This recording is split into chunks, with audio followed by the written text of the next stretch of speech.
alamin wa bihi nasta'in ala umurid dunya waddin. Assalatu wassalamu ala asyrafil anbiya'i wal mursalin Sayyidina Muhammadin wa ala alihi wa sahbihi ajma'in. Amma ba'du. Marhaban ya Ramadan.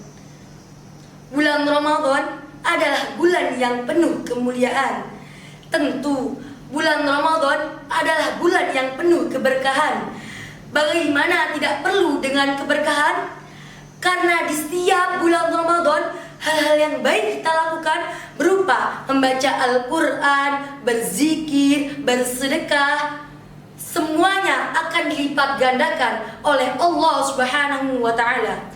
Begitupun sebaliknya, apabila kita melakukan sesuatu kemaksiatan, kejahatan, kemungkaran di bulan Ramadan, maka Allah pun akan melipat gandakan dosa yang kita lakukan. Na'udzubillahi min dzalik.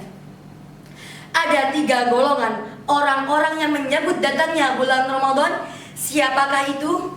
Yang pertama, orang yang gembira dan senang akan datangnya bulan Ramadan. Siapakah itu? Yaitu orang yang beriman dan bertakwa kepada Allah Subhanahu wa ta'ala. Lalu yang kedua, orang yang gembira tetapi sedih karena datangnya Ramadan. Orang yang sakit karena tidak dapat melakukan ibadah puasa. Lalu yang ketiga, yaitu orang yang sangat benci, yang sangat menghinakan akan datangnya bulan Ramadan. Inilah orang-orang yang celaka. Siapakah itu? Yaitu orang yang melaksanakan amalan yang dianjurkan di bulan Ramadan. Maka termasuk golongan yang manakah kita? Na'udzubillahi min dzalik. Rasulullah sallallahu alaihi wasallam bersabda, "Man shoma ramadhana imanan wa ihtisaban ghufira lahu ma taqaddama min dzambi."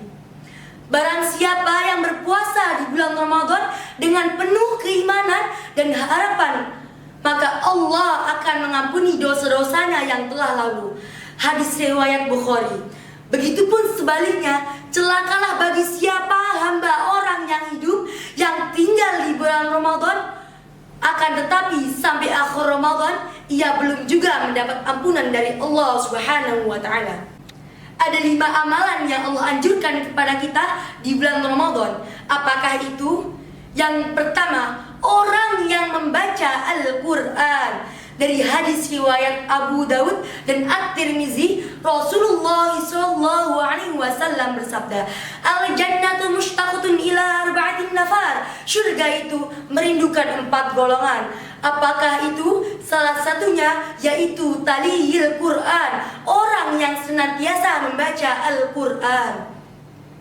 Lalu yang kedua, ibadah puasa di bulan Ramadan. Allah Subhanahu wa ta'ala menganjurkan serta mewajibkan kita untuk melakukan ibadah puasa di bulan Ramadan. Allah Subhanahu wa ta'ala berfirman dalam surah Al-Baqarah ayat 183. Bismillahirrahmanirrahim. Ya ayyuhalladzina amanu kutiba alaikumus syiyamu kama kutiba alal ladzina min qablikum la'allakum tattaqun. Wahai orang-orang yang beriman, diwajibkan atas kamu berpuasa sebagaimana diwajibkan atas orang-orang sebelum kamu, agar kamu la'allakum tattaqun, agar kamu bertakwa. Apa itu takwa? Yaitu menjalankan apa yang diperintahkan oleh Allah dan meninggalkan apa yang dilarangnya. Yang ketiga adalah beristighfar dan berzikir kepada Allah. Astaghfirullahaladzim, astaghfirullahaladzim, astaghfirullahaladzim. Subhanallah walhamdulillah wala ilaha illallah wallahu akbar. Bertobatlah kita atas dosa-dosa yang telah kita lakukan, serta berzikirlah kita agar kita banyak mengingat Allah Subhanahu wa ta'ala. Lalu yang keempat, ibadah bersedekah di bulan Ramadan bisa memberikan makan kepada orang yang sedang berpuasa.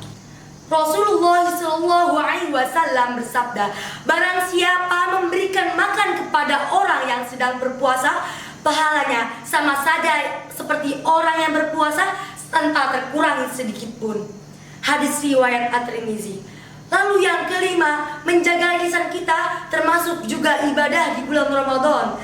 Sebab apa? Lidah memang tidak bertulah, tetapi kita melakukan dosa dengan lidah kita, maka dosanya akan lebih besar daripada zina. Na'udzubillahi min dzalik.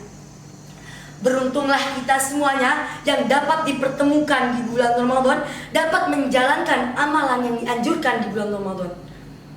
Sedikit atau banyak amal yang kita kerjakan di bulan Ramadan, apabila kita melakukannya dengan hati yang ikhlas, maka insya Allah mendapat keberkahan dari Allah. Tetapi sebaliknya, apabila kita melakukannya dengan merasa ingin dipuji, ria, ingin lihat orang lain, maka ketahuilah pahalamu akan sia-sia di hadapan Allah Subhanahu wa taala. Na'udzubillahi min dzalik. Sekian yang bisa saya sampaikan. Billahi taufiq wal hidayah wa ridha wal inayah. Wassalamualaikum warahmatullahi